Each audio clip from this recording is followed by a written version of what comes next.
Israel is absolutely fucked. Everybody sees this, right? The Russian defense minister announced in a letter to the US Department of Defense that if Israel launches a retaliatory strike against Iran, Russia will also participate in the Iranian attack on Israel. And here's why that's a problem, okay? Iran, since 2 years ago, has since sought to purchase Russia's more capable S-400 system. Some variants of the S-400 are equipped with radars that can defeat stealth technology used by modern warplanes. Russia has deployed the S-400 to protect its military bases in Syria, and the batteries constitute a potentially lethal threat to the US and Israeli military aircraft. When delivered, not if, okay, the new Russian anti-aircraft missiles and the anti-stealth systems deployed to protect underground bases carved in the Rocky Mountains would assuredly make Iranian airspace a more dangerous place. Moscow is also reaping benefits from the collaboration, intelligence officials said. In addition to thousands of drones procured from Iran, Russia agreed late last year to purchase about $2 billion worth of additional military goods, including anti-drone defensive systems that have become a top priority for Russian generals in Ukraine. And of course, Iran has separately agreed to sell Russia surface-to-surface missiles for use in Ukraine. So let's see what those drones are capable of. Variants of the jet-powered drones, dubbed the MS-237, the Shahed-238, and the Shahed-236, were described as having a maximum speed of about 400 miles per hour, people. About 3 times faster than previous iterations of Iranian drones. This is essentially a new-age cruise missile, people.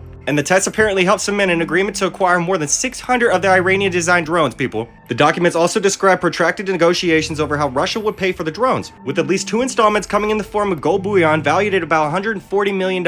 Do keep in mind, the BRICS nations are declaring that their currency is going to be backed by gold, actual natural resources, while the US relies on weapon trade. So you tell me who's going to win in that battle. But I'm telling you right now, if I was Israel, I would hold back on my attack. Especially considering the fact that Israel kind of started everything, and this violence needs to stop immediately. Is anybody even aware of how the war in Ukraine even started? Because I'm gonna tell you right now, there were 7 initial attacks launched by Russia in specific locations. Those locations might or might not have had specific labs in those areas. I'm sure we all know what those labs were used for.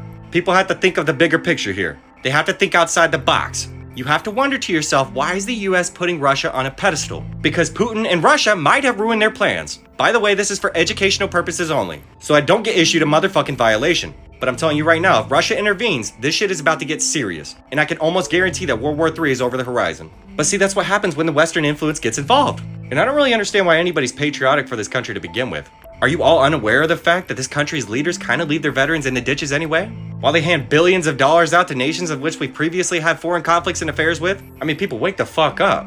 War is obviously a facade, and every single soldier that resides out of America is obviously a pawn in a chess game that should have been folded up years ago. But Americans are so damn dull-minded that they can't actually think for themselves.